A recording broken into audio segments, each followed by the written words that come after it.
One Tank Trip, brought to you by Childers Enterprises.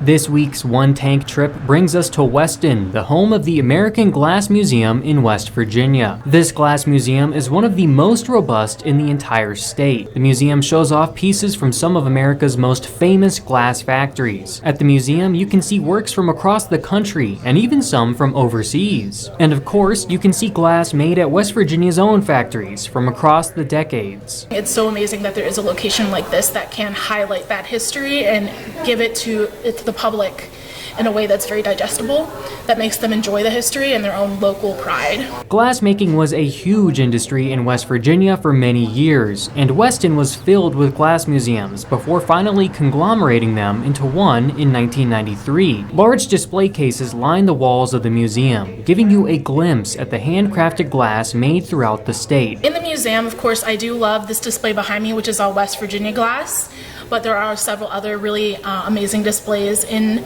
the museum, such as the swing glass vases is what they call them. The museum also recently celebrated the opening of a Smithsonian exhibit called Crossroads. In the Crossroads exhibit, you can learn all about the buildup of the glassmaking industry and the focus it had on labor and the workforce in West Virginia. As a historian, I don't think you can talk about West Virginia history without talking about labor history.